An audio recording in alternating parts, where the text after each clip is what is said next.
Coming up next on Making Moves, plans to redesign a major Jacksonville corridor get JTA board approval. We'll tell you where. We'll show you how JTA is making the lives of some area dialysis patients just a little bit easier. We'll introduce you to a remarkable 92-year-old woman who, thanks to JTA's community shuttle, has no plans on slowing down. Then we're off to Neptune Beach, where some students get an up-close look at the beach's trolley. I'm Joyce Morgan Danforth. Stay tuned for those stories and much more next on Making Moves.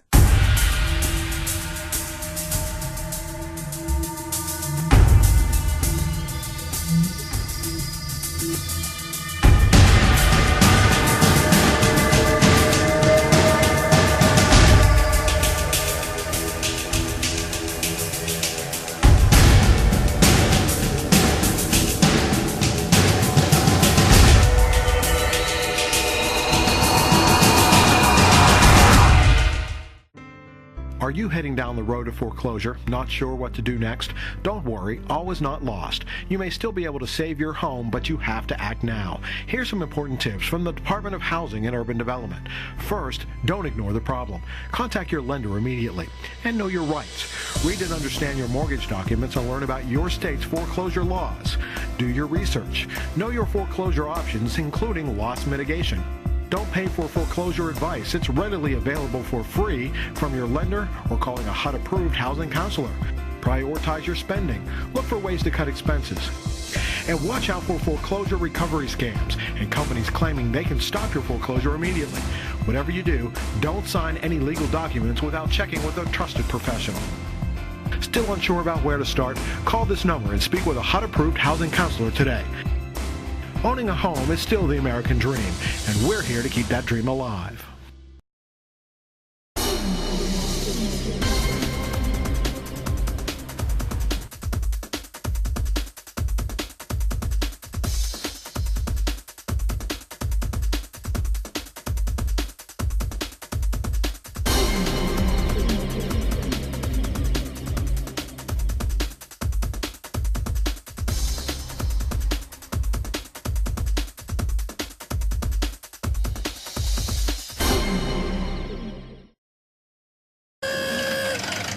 It was a crowded but festive time on the final Sunday in April as Jacksonville Beach's communities officially opened for the summer season. And JTA's Beaches Trolley was right there to shuttle beachgoers up and down A1A all day long. We'll have more on the trolley and the opening of the beaches a little later on our show.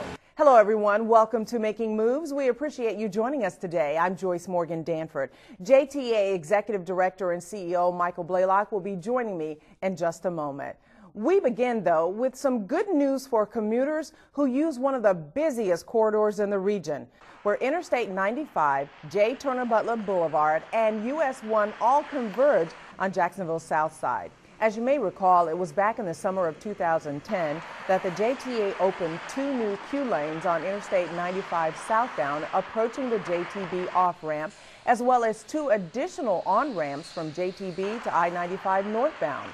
Traffic flow improved through that area, but they were still just temporary fixes to a major and ongoing traffic issue. Well, now the JTA board has authorized the agency to move forward on design plans for a major overhaul of the entire interchange. John Davis is JTA's chief engineer. Well, some of the elements will be certainly a southbound I-95 to eastbound Butler Boulevard flyover interchange there, an overpass ramp that would keep the traffic at an elevated section there to be able to move from I-95 to Butler Boulevard to east. HNTB will handle the design work. Davis says this project will be designed so that construction can be started on sections as funding becomes available rather than waiting until all of the funding is in hand. Now, that design will take about 18 months to complete and will cost $2.8 million. construction costs for the entire project are expected to reach an excess of $120 million. Well, you know, right now it's time to bring in CEO and Executive Director of JTA, Michael Blaylock. Michael, tens of thousands of people use that corridor every day. An overhaul, yeah, definitely needed right there. But when you talk about funding, where's all that funding going to come from? Well, George, this is why we're trying to break it down in phases. And so the good news about Jacksonville is this ongoing great relationship that we have with the Florida Department of Transportation.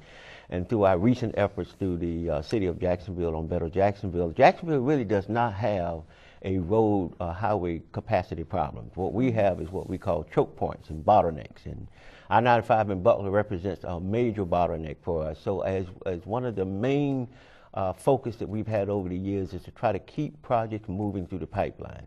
So this will enable us to put this project in position for funding over the next 2 years so we can finally get it done. And we think it's going to require a partnership between the DOT and the federal government to get it done. You know, one of the things that people probably don't ever think about is when we're talking about funding, one of the ways to get funding is to get on a priority list with TPO, which is a Transportation Planning Organization. How important is that, and why is it so important? Well, that's critical because it pretty much guides the direction in terms of what projects gets funded. And so this particular interchange is top of the priority list. But the good news is that we're going to be able to put this project in what we call readiness. So she will be primed for funding, and usually when you're talking about a stimulus grant or getting people back to work, mostly the DOT and the feds are looking for projects that are on the shelf and ready to go, and that's what we're trying to do here. Well, there's no time like the present to plan for the future. Folks are going to start bailing out if we're northbound looking to get across the river. That was never more evident when a group of interested citizens joined with JTA at 2 workshops this month to brainstorm some creative solutions on bringing new transit-oriented development, or TODs, to the city's Southbank region. The group reviewed detailed maps of the area and prioritized the need for various types of transit and how it might integrate within the San Marco and Southbank neighborhoods. Whatever is done has to work from a broad range. So, you know, it can't rely solely on, I mean, while transit may be an important element of it, it really has to work across the board. So it has to hit the right market. It has to be something that can be constructed. We've got to look at, you know, how are we going to pay for it and make sure that people actually use it, that we're not creating a negative impact in the neighborhood, that it's all positive. The Southbank San Marco area was the first of 17 sites being evaluated as a potential TOD location. Michael, when we talk about the importance of community involvement in especially projects like this, why is the community so important? Why do we want to get the message out to them? Well, it's critical, Joyce. I mean, if you think about it, we introduce a series of what we call transit talk meetings. And so this transit-oriented development concept is basically trying to reduce the need for people having to get in their cars and drive 2 or 3 miles to the grocery store. So what we're trying to do is to develop developments that would contain grocery stores, the pharmacy, the cleaners, and all sorts of businesses, daycares, and in those particular neighborhoods so people would not have to get in their car and drive. So by inviting the community to take part in how we develop these areas is critically important because it's being designed for them. Now an update on a story we first told you about on our last show. As you may recall, JTA made the Skyway free for 90 days while it decided what to do with its antiquated fare collection system. Well, thousands of you responded, and the overwhelming ridership success since the trains have been free has led JTA to keep the Skyway free until the end of its fiscal year, which is September 30th. During that time, the authority will continue to analyze the situation. Replacing the 20-year-old system at all 8 train stations will cost about $1.2 million. During the initial 90-day free period, more than 215,000 trips were taken on the Skyway. That's 87,000 more trips than in the previous 3 months when it was 50 cents to ride. So now we want to know what you think. Should JTA leave the Skyway free on a permanent basis and take the revenue loss? Or should it install a new fare system that will coincide with its new Star Card and make riders pay a fare? Send us your response to our Facebook page or email us at makingmovestv@jtafla.com. Well, you've been asking for it, and now it's almost ready. We're talking about a new trip planner for the JTA website. The current system has been proven to be quite outdated and a real source of frustration for both customers and employees alike. But soon that will all be just a bad memory, as help is on the way. The new trip planner comes complete with a Google-style map so users can get a visual look at their route, along with the ability to pull up specific timetables for the route of their choice. JTA's new trip planner is scheduled for release to the public in late June, and of course, we'll keep you updated. With the prospect of new passenger rail service coming to Florida's East Coast and eventually here to Jacksonville, it begs the question, how will passenger rail and freight rail coexist here? Well, that's one of the questions that we posed to Josh Putterman. He's the Vice President of Strategic Relations at Rail America. We caught up with him during a recent Women in Transportation event on the South Side. They combine very well in some places, and it's a little more challenging in other places. And it's really about having the appropriate amount of capacity that allows for a smooth operation. You know, we were talking earlier, it's kind of akin to somebody driving 40 miles an hour down I-95 and somebody else driving 70 miles an hour down I-95. Those two services don't go too well and certainly create congestion where they meet up. So in most cases, it's very hard to replicate a freight corridor, a railroad corridor. So you hear a lot about passengers wanting to get on the rail corridors, which can be very challenging. I mean, you have to have the appropriate amount of track structure and capacity to make it happen. Sunrail that's going into Orlando really has sort of gone the other way, where they've effectively purchased the corridor to be almost exclusively passenger rail. That tends to work a lot better, especially if you're going to have a high-frequency service. Rail America owns 43 railroads through the U.S. and Canada. And Mr. Blaylock, what does that mean exactly for us? Josh, that's good news. I mean, to see Rail America take an interest and engage in passenger rail is big. It speaks volumes for the survival of rail in America. And I think that, as you can well see with the congestion that the United States is experiencing on some of our major roadways, rail is going to have to take a much greater role in terms of how we get people around. And as you well know, we are in the midst of conducting a major study of employing a 7-county regional commuter rail system in Northeast Florida. And so Rail America's interest is quite interesting to us, and so I'm going to be following that pretty closely. Next on Making Moves, how JTA is making the lives of some area dialysis patients just a little bit easier. We'll introduce you to a 92-year-old Arlington woman who has no plans on slowing down thanks to JTA's community shuttle. Then later, we'll head to Neptune Beach, where some students get an up-close and personal look at the beach's trolley. Those stories in just 2 minutes.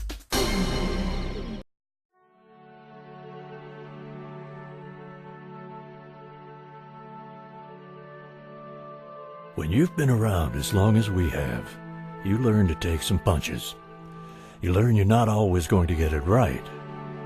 But the most important thing is to remember why you're here and to never quit trying. When they said we were building the bridge to nowhere, we didn't just throw up our hands and quit. No, we kept going. And when they told us not to build the new road to the beach, that there was nothing out there, we had the vision to see what it could be. You see, sometimes you have to go against the conventional wisdom and trust your gut. It's important to believe in yourself and know that you're doing the right thing, even when people don't always share your vision. Sometimes, despite all your hard work, things don't work out like you planned. Well, we don't quit then either. We keep trying until we can make it work. Nobody has to tell us. We know that people are counting on us to keep trying. There are people counting on us to build that bridge, to get them to work or school, and return them home safely to their families. There are people counting on us to think about their needs. Oh, not just for today, but 10, 20, even 50 years from now. That is what we do. We are JTA.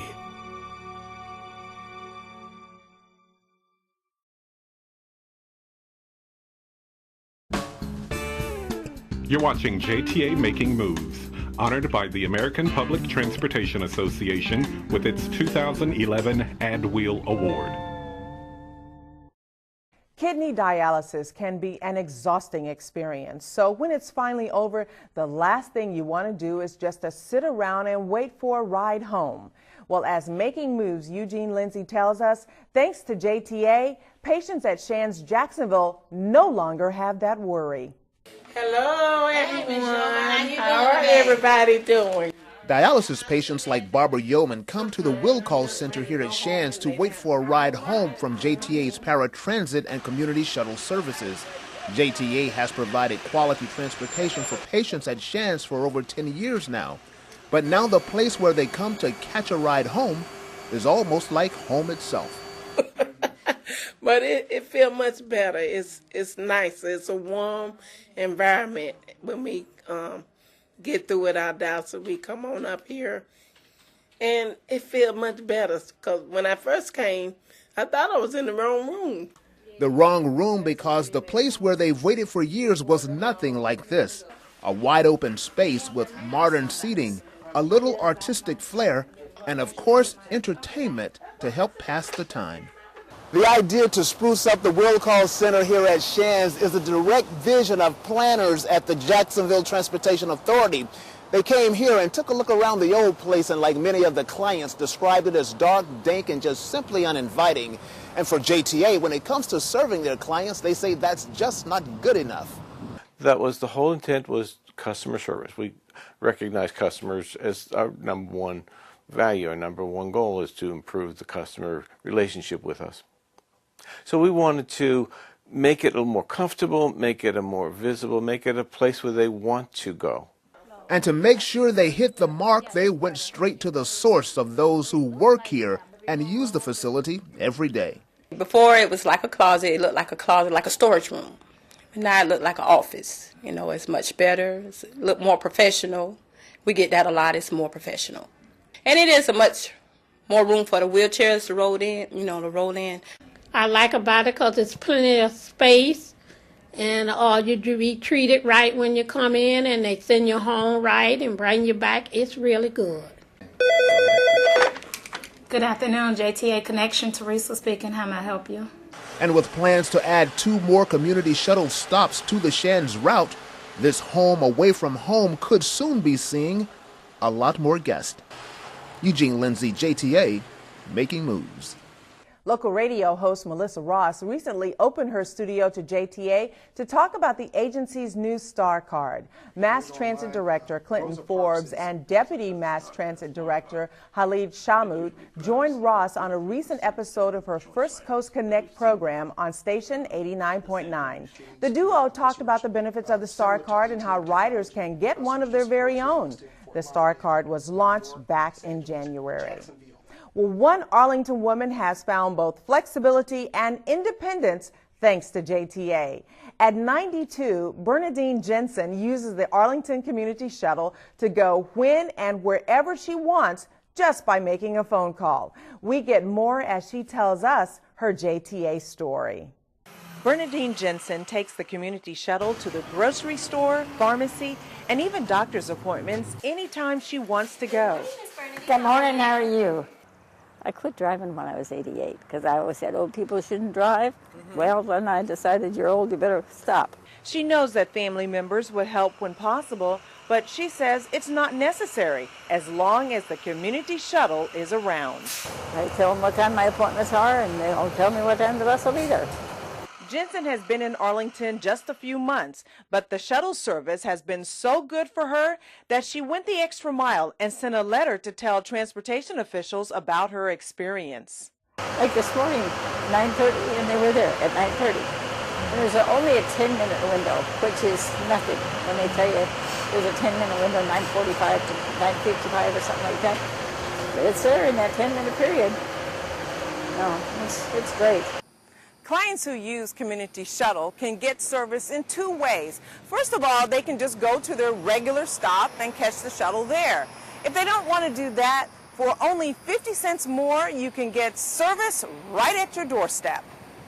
JTA's Community Shuttles allow you to customize your trip and even connect with traditional bus routes if needed. You just make your curbside reservations at least 2 hours in advance or up to 3 calendar days before your trip. And unless there's a scheduling problem, JTA will pick you up. It's great. People should really try the shuttle. It's especially with the price of gasoline, it's a lot cheaper to ride the bus.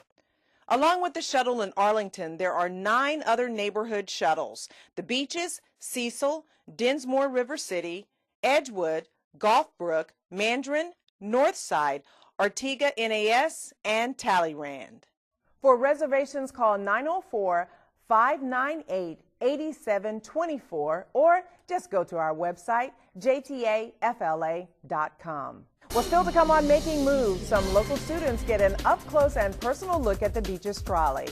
And we'll head to the Jacksonville Zoo for Earth Day with the JTA. Those stories straight ahead.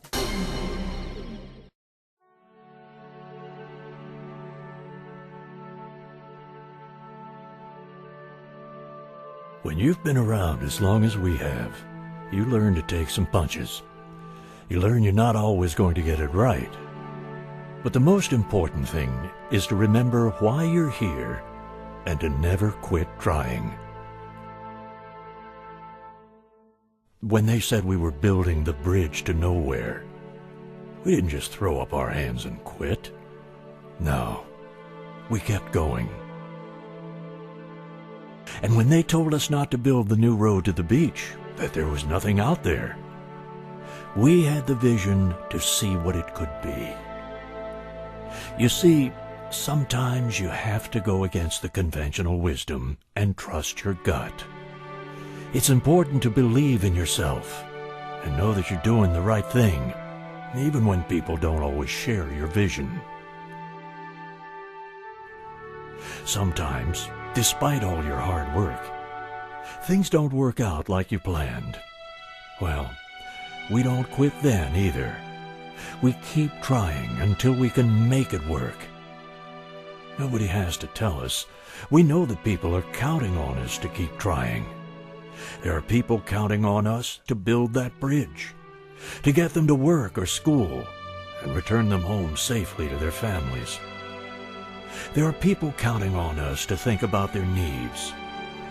Oh, not just for today, but 10, 20, even 50 years from now. That is what we do. We are JTA.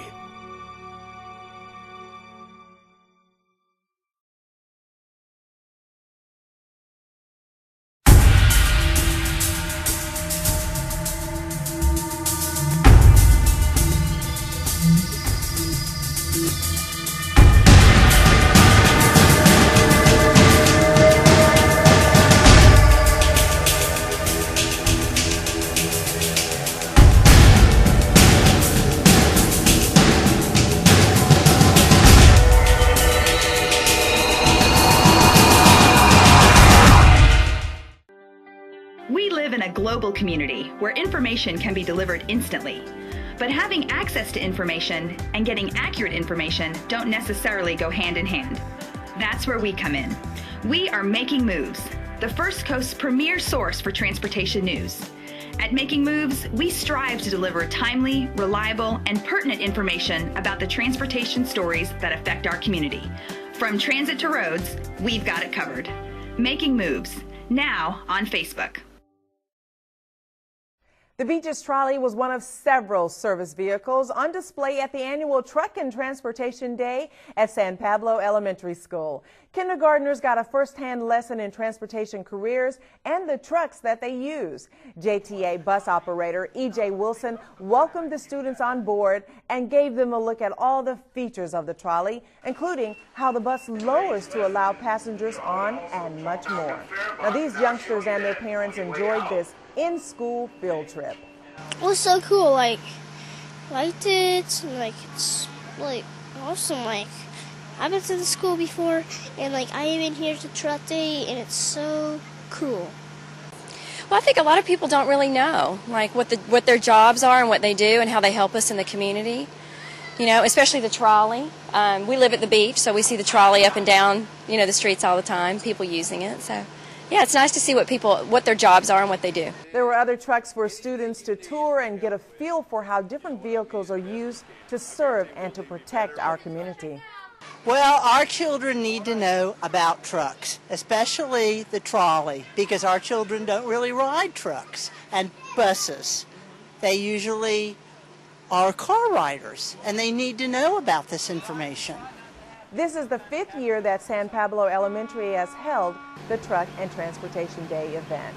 San Pablo Elementary was not the only stop for the Beaches Trolley. The trolley stayed busy all day long during the opening of the Beaches Festival on the final Sunday of April. In honor of this annual ritual that signals the start of the summer season, the Beaches Trolley was free to riders all day long. And hundreds of people stopped by both the Making Moves and the JTA booths during the Earth Day celebration at the Jacksonville Zoo. The entire Making Moves team was on hand to talk with zoo-goers about the show, while the JTA marketing team stayed busy promoting JTA's green initiatives and also gave away some really great gifts to anyone who stopped by just to say hello. It was a lot of fun at the zoo, always a great time out there. And time now for some final thoughts with Michael Blaylock. Joyce, I really like the feature on Miss Jensen, our 92-year-old customer. I mean, that's not a story you hear every day, and we get a lot of stories. In fact, I want to encourage our viewers to share some of their stories with us as we continue to share the stories with the general population. So the other thing is that with respect to Miss Jensen, the community shuttles have been a big hit. So we will be having a series of community transit talk meetings to talk with the various communities to have that service so we can perfect that service and make it even more refined in terms of the needs of those neighborhoods. And so we'll be publishing those notices over the next coming weeks. The other great thing is the public can continue to expect some of the great improvements that we made with the recent introduction of the smart card technology. We're going to be purchasing a new vehicle location system where our customers will be able to get real-time information on the location of the buses. It's going to have an improved communication between our community shuttles, our connection vehicles, and our fixed buses as customers transfer from one mode to the other.